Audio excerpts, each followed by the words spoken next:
Hello, and welcome to the VOLTHA 2.11 Techinar. Thank you for joining us today. I'd like to welcome now our speakers for today, Mahir Gunyel from Netsia and Amit Ghosh from Radisys. They are also the co-chairs of the VOLTHA TST. Mahir, please take it away. Yes. Hello, everybody. Welcome to VOLTHA 2.11 Techinar today. I'm Mahir Gunyel from Netsia. And today, Amit Ghosh from Radisys is with me. I'll go through the Techinar slides, and after slides, we will be happy to answer your questions. Let's get started then. So now, VOLTHA 2.11 was the release done after the transition of ONF.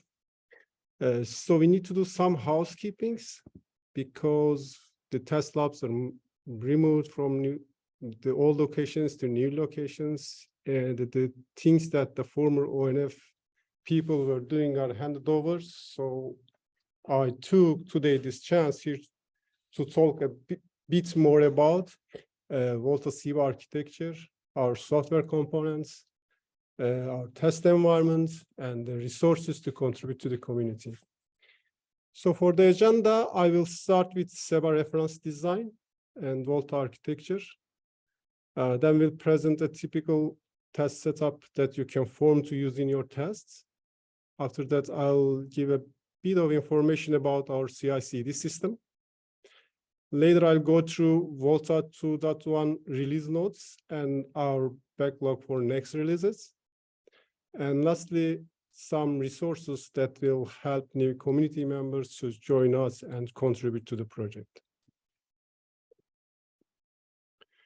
The SIBA, which stands for SDN-enabled broadband access, is a reference design to bring the benefits of disaggregation and virtualization and open source to broadband access. So it's SIBA RD 2.0 is released in March 2021. It's an exemplar platform and have component projects like VOLTHA, ONOS, the SDN apps, the NEM, and also the SDBNG in incubation. The reference design is built on white box hardware, the open source software, and it supports virtualized access at the edge.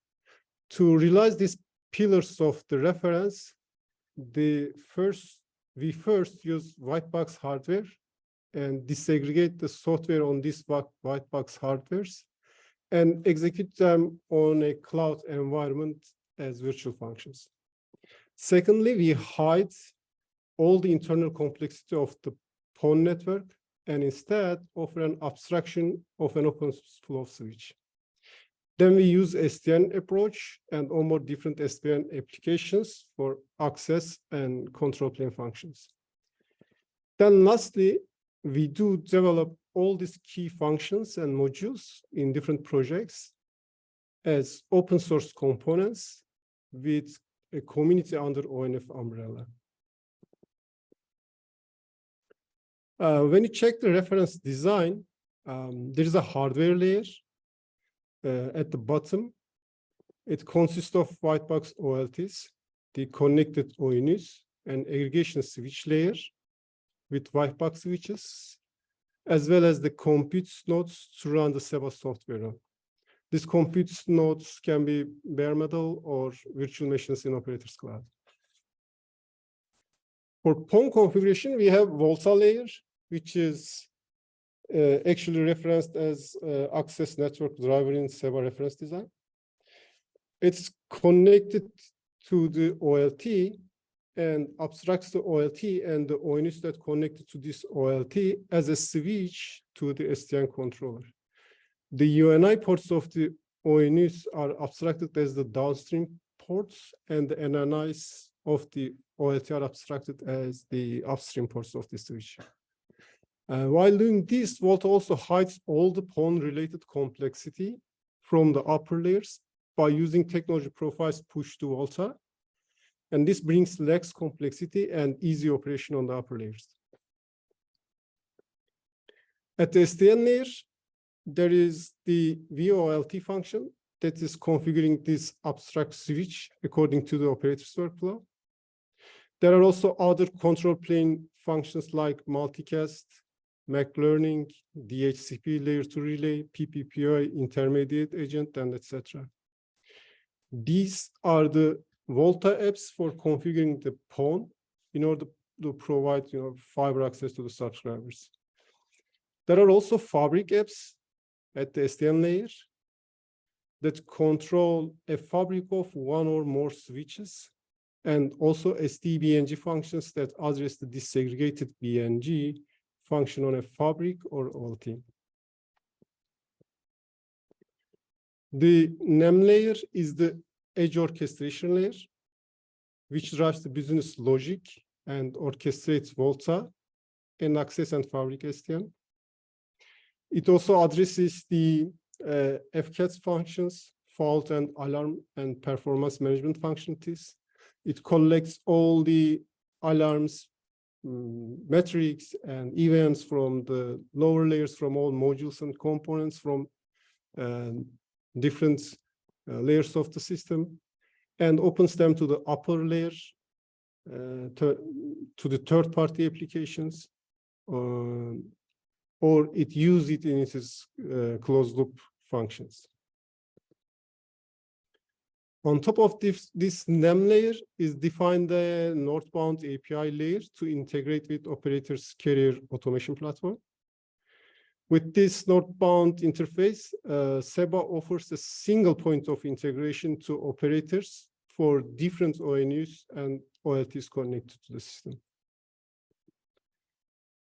Device management is also defined in SEBA reference design to do the FCAPS operations for the non-PON related things like collecting CPU, temperature, SFP, etc. related states, alarms and counters, do OLT software upgrade, as well as collect the FCAPS from compute and fabric.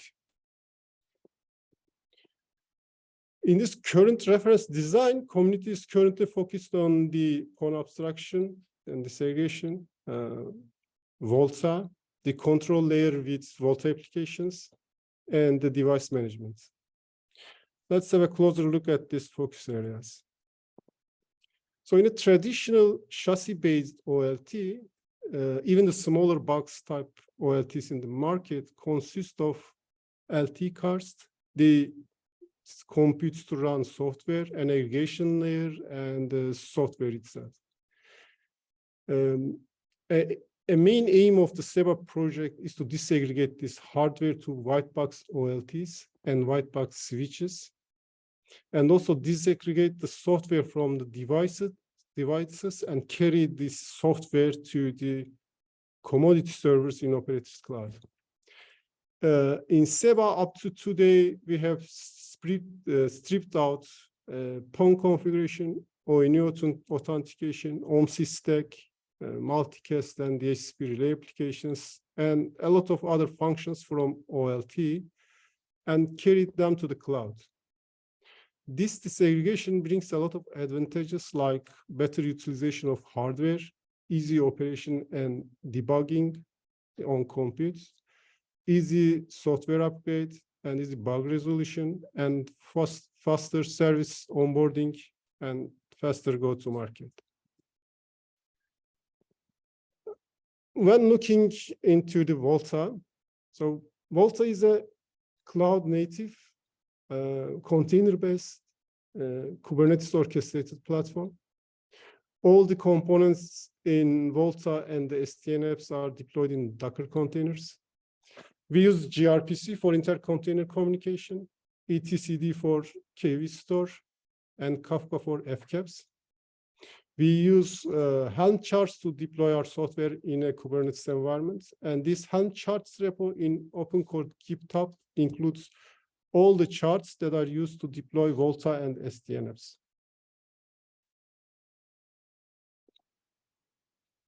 There are three main layers here we focus on: the OpenOLT agent on white box OLT, the VOLTHA stack, and the SDN controller layer.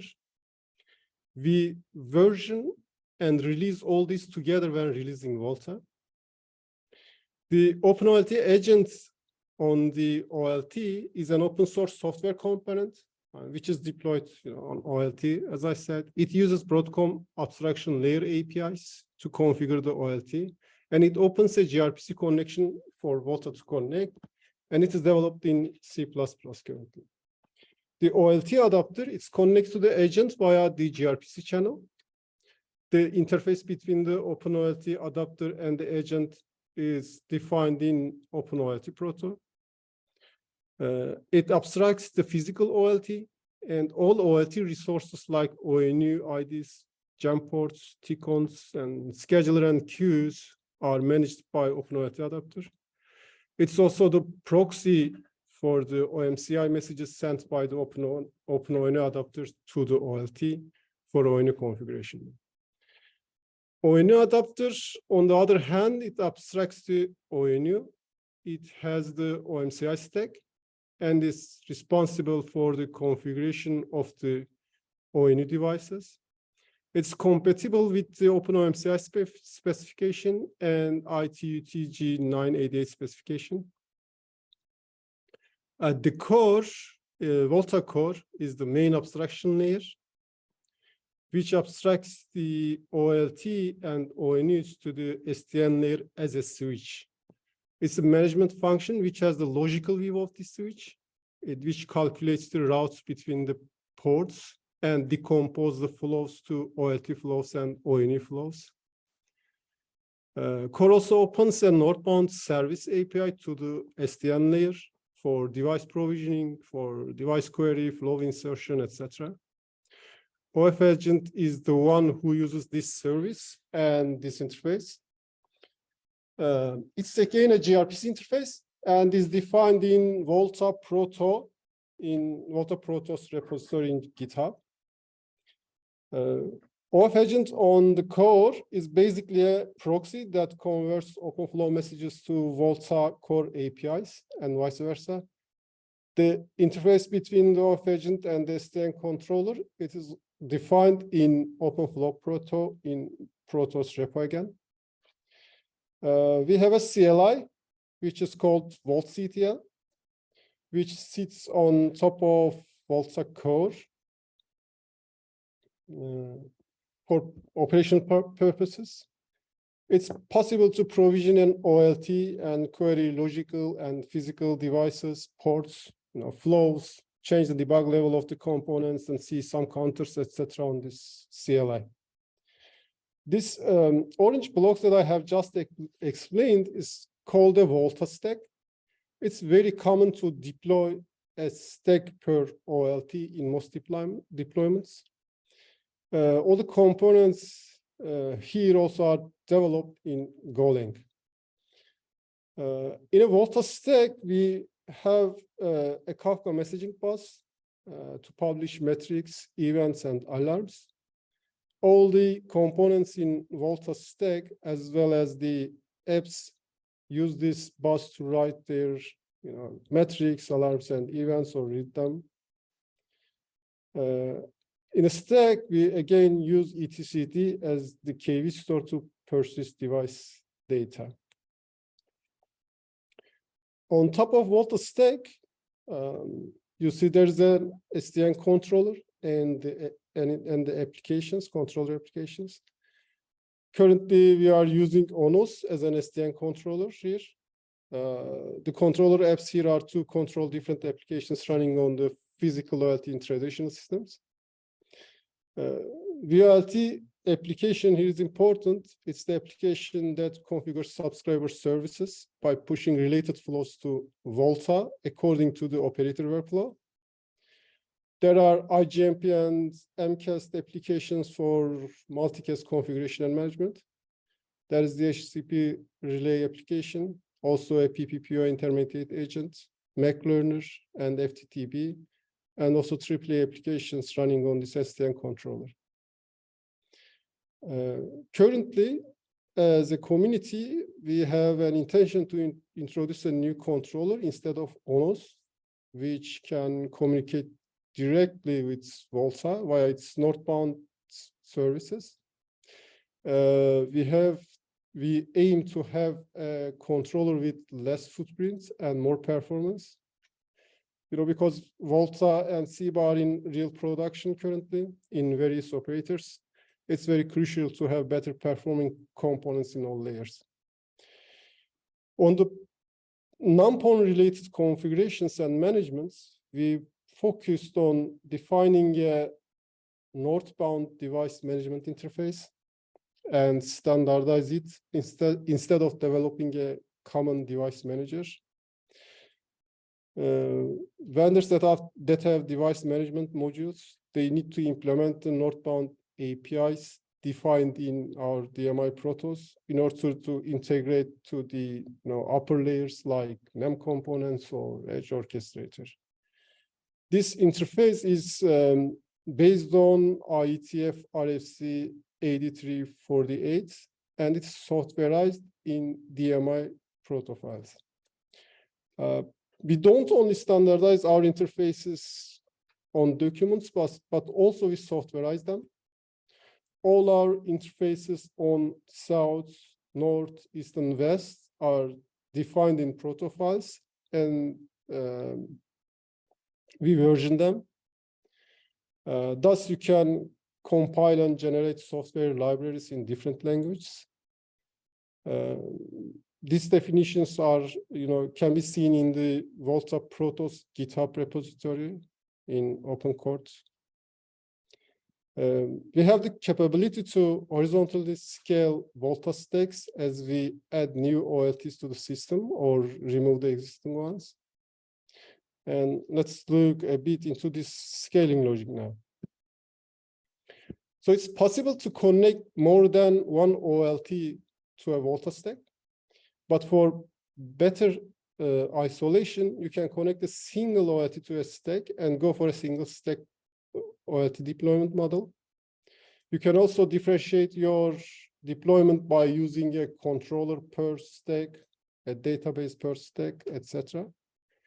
Currently, we are supporting around 4 key subscribers per VOLTHA stack with 4 services each. And this represents like 64 ports and 64 splits each. With this model, it's possible to start with a minimum number of Kubernetes nodes at the beginning and scale up while adding new OLTs to the system. We have other benefits of this deployment model, like the operations on an OLT and the connected ONUs are fully isolated from each other, and also the logging and tracing are isolated.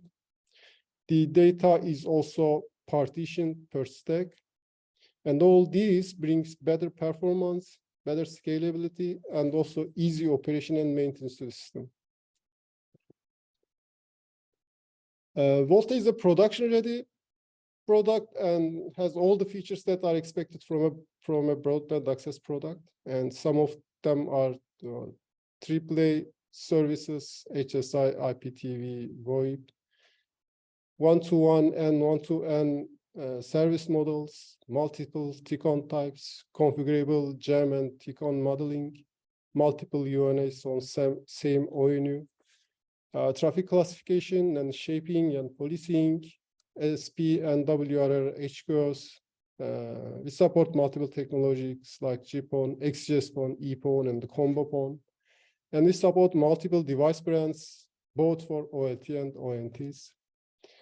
We have VLAN and P-bit manipulations in ONU and in OLT. We support Q-in-Q. And we support upstream and downstream bandwidth limitation in the ONU and OLT. And in-service software upgrade. Multicast with IGMP version 2.3, DHCP layer 2 relay functionality. We have extensive counters and alarms and events on the system currently defined. And we have the capability to upgrade software of OLTs and ONUs. And we have some PON security features. So what does an test setup, VOLTHA test setup looks like? How can you prepare a test setup to test VOLTHA in your lab? So let's start with the compute nodes. Here you see we have 3 compute nodes in our typical VOLTHA test setup. That's the 3-node Kubernetes cluster that we deploy our software on it, the VOLTHA software on it for test. According to your test you're doing and your test requirements, you can use a single node, a Kubernetes node also for tests, but we are generally using 3-node compute nodes. So these are virtual machines or bare metals. On the data page at the left side, you see some virtual machines that we are using for RGs. These virtual machines are directly connected to ONUs in their UNI ports by a 1 giga interface. And ONUs are connected to the OLT by a fiber splitter. If you have only one, or if you have more than one OLT, you probably need an aggregation switching layer to aggregate these traffics coming from the OLT. But it's not a mandatory. As I said, if you have only one OLT in your test system, you don't have to use this aggregation switch and connect your OLT directly to the BNG. We have a virtual machine again, or according to your environment, you may have bare metal. That simulates the BNG. On the BNG, we have the HCP server. We have VLC server for multicast test and iPer for bandwidth tests, and their clients on the RG VM side. All these green boxes here, they can be containers or VMs. And so the bare metal service that you need and depends, totally, it's up to you according to your setup in the lab. All these hardware nodes are connected to a management switch, to a management network. And on top of it, we have our Jenkins service to deploy the software to these compute nodes and run the tests on the hardwares. If your Jenkins node is somewhere in remote, you can use a VPN connection to connect to this management network of this setup. This is a setup for the hardware. You use ONUs and OLTs directly and test with the hardware. If you don't like to test with hardware and you want to use a simulator instead of OLTs and ONUs, we have BBSIM, which simulates the OLT and the connected ONUs. And instead of using this hardware, you can remove the hardware and use BBSIM for control plane tests also.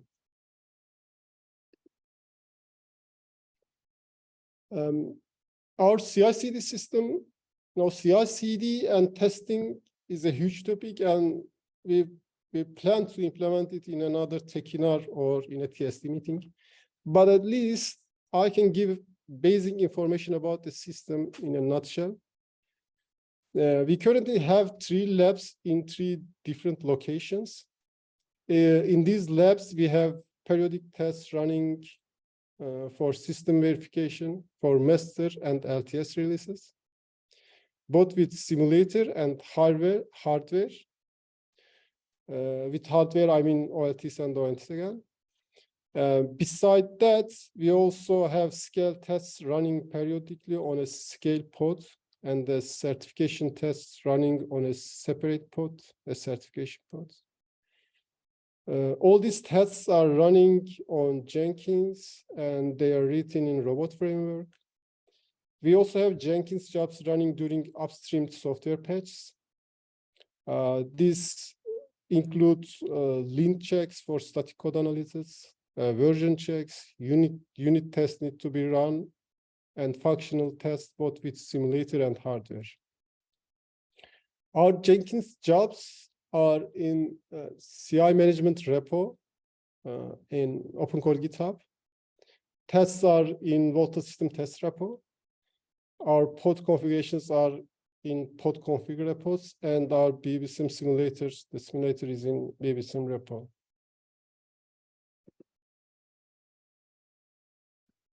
As I stated before, this release we did some housekeeping after the transition of the ONF. We prepared test labs, arranged tests to be running, the role settings, permissions, and related stuff.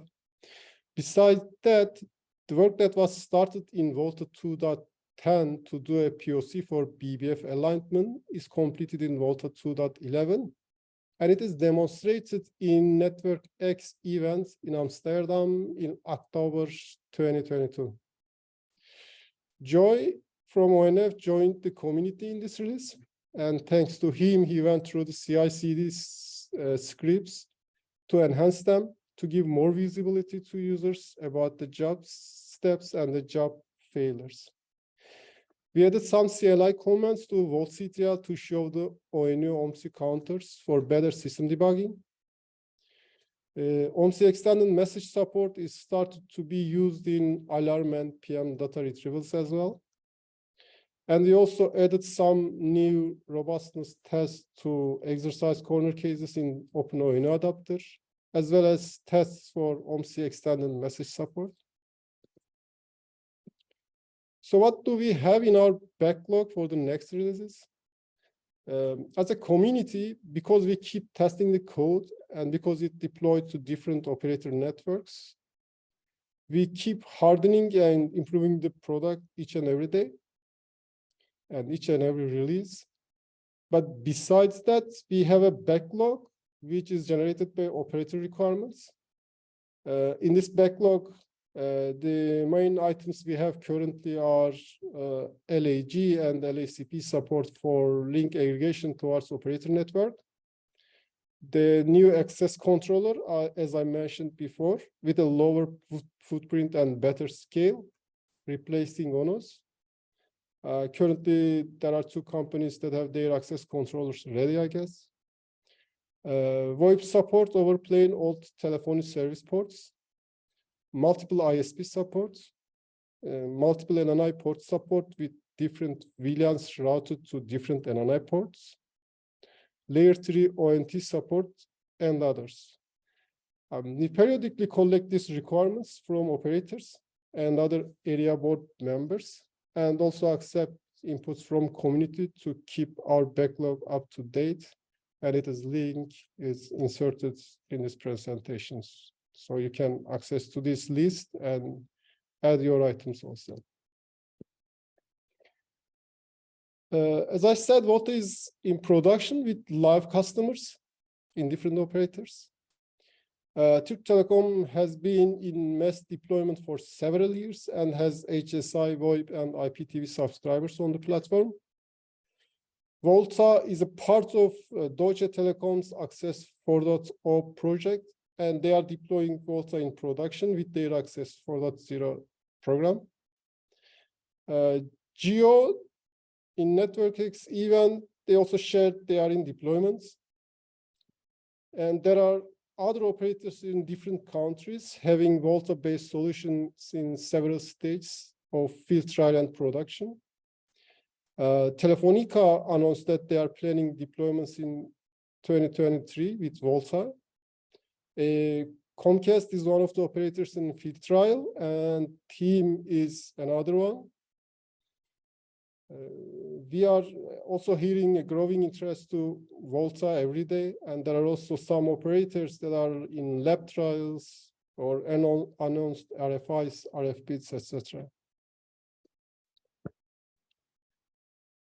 For the new contributors joining us, and to remind everyone else, here are the resources you can use to learn more about the project, contribute to the project, and reach out to the community. We have a project page in ONF's website. You can get project information there. There's a project docs site, which includes documents about the architecture, about the components, how to contribute to the project, how to test, etc. We have a wiki page that you can access links to all these resources also. We have this VOLTHA Discuss mailing list. Try to community and ask questions. We also have a TSD mailing list.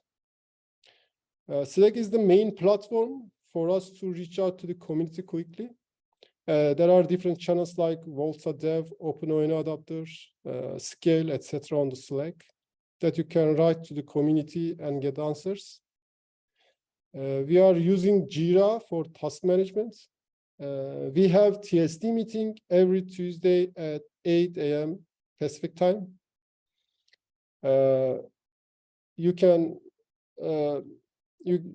You can access the links and other informations in the wiki page. We discuss new design proposals, technical issues, project statuses, etc. in these meetings.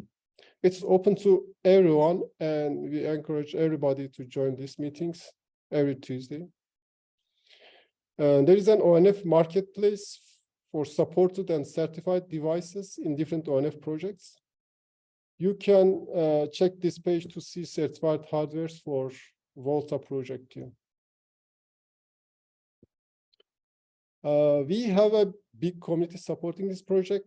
We are currently here in a very mature and successful state of the project because of these community members who are contributing by giving requirements to us, by developing software, by testing, designing, preparing documents, and all other ways of contribution. I want to thank all of these companies and the people working with us to make this work. Saying that, now I'm going to finish here and go silence for QA session. Amit, can you join us also? We can answer the questions together. If you have questions, please go ahead and type in the QA section at the bottom of the screen. Me and Amit, we will curate them and try to answer as much as we can. And thank you very much. Yeah, thanks, Mahir. Thanks for taking us through the nice presentation. Okay, so looking at the questions, there is a question which asks, is SEBA 2.0 supporting VOLTHA 2.11? So as we already saw, SEBA 2.0, the reference, it's a reference design, right? And VOLTHA 2.11 has not undergone any interface changes. So there's no compatibility issue for VOLTHA 2.11 with SEBA 2.0. So, Mahir, would you also see if you would want to take some of the other questions? Out here. Sure, there is a question about multi-ASP support requirements.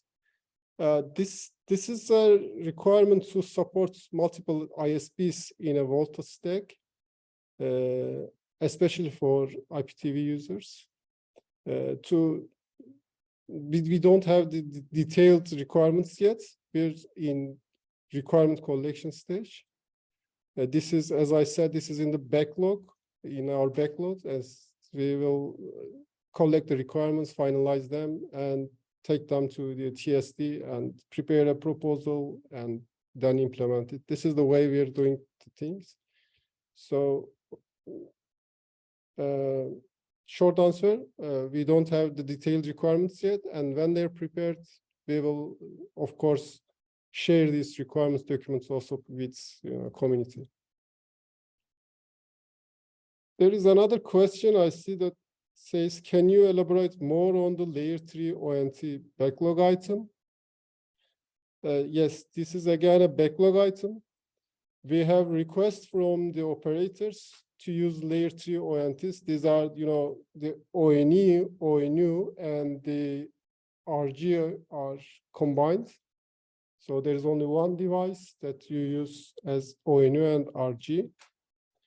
So this also have different, configurations in OMCI layer also. So we need to implement this, change to have support with, layer 3 ONTs. Because some of the configurations that are done on the RG may need to be done via OMC in this case, OMCI. So this is also a backlog item, and we will plan to implement it in the next releases. Okay, I see one more question asking, is it out of scope to manage multiple OLTs in one VOLTA? Absolutely not. We can run multiple OLTs in one VOLTA stack. So what Mahir showed in the presentation, and I think he clarified that the tests that we do, we run a single OLT per stack, and that has its advantages as well. But by no means the software architecture imposes that. So we could run as many OLTs on a VOLTA stack as we want. It only depends on the amount of resources that are available. So from a software architecture perspective, there's nothing that limits this. Yeah. Another question. You said that VoIP is one of the ongoing tasks to be developed in next release version 2.12. However, you mentioned that in Turkey, Türk Telekom, VOLTA is in production offering two place services, HSI and VoIP. Would you clarify about the voice service? Yes, currently the voice over IP service in Türk Telekom and other operators are the services, given on an Ethernet UNI port. But in some ONUs, you may have plain old telephony service, interfaces, and giving service VoIP service on this plain old telephone service ports. It is not supported yet. It's in the backlog and it's in development currently. So, but the VoIP over Ethernet ports, it's supported and it's live in Türk Telekom, yes.